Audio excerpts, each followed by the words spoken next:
Oh.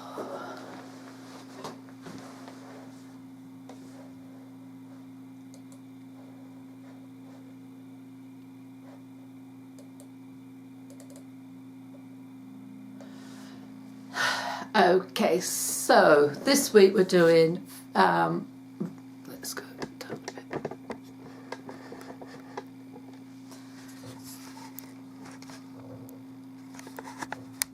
So this week we're doing vegetarian shepherd's pie. It's that time of year where you want some comfort food, and this is great as it's a meal all in one. You can add other vegetables to it if you wanted to.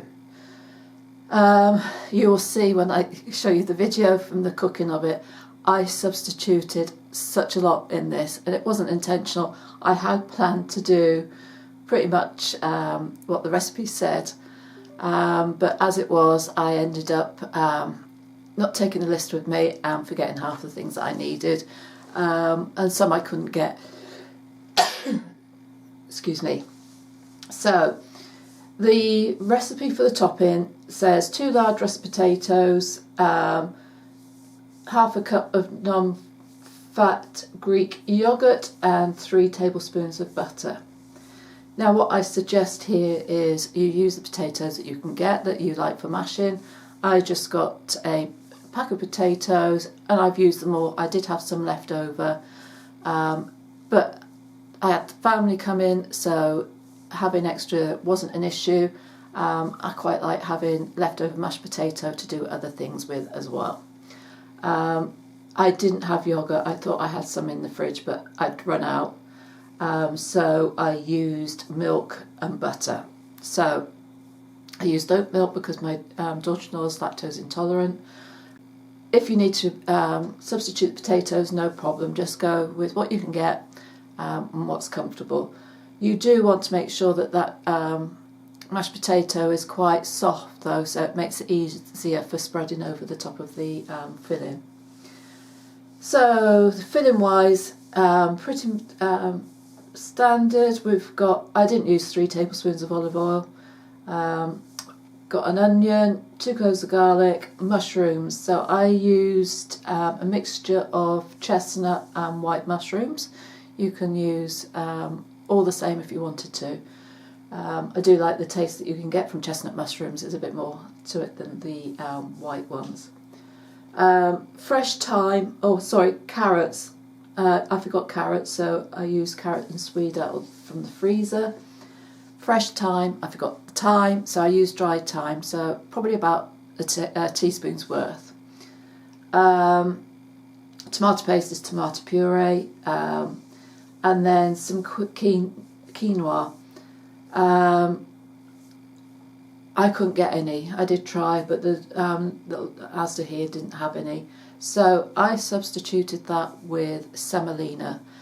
You could use bulgur wheat or couscous, and you put it uncut, and that's just soaking up the juices from the vegetable to give it a much firmer feel, so it doesn't get so sloppy.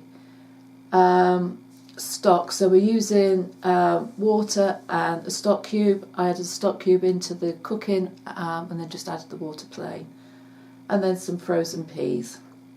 So it's all pretty straightforward. The one thing about this one is it's allowing the onions to cook slowly, so you get the flavour from them, and it does sweeten them up a bit as well.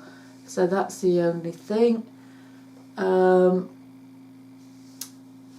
It's all done in a dish. So if you've got a dish, a pan that you can use on the top of the oven to go into on top of the cooker to go into the oven, then it does make it easy. It cuts down on washing up as well. So my pan was quite full because I had more vegetables in than the recipe, but this didn't bubble over. There was still enough room for putting a decent topping of potato on the top, and for it to cook. I didn't get a photo.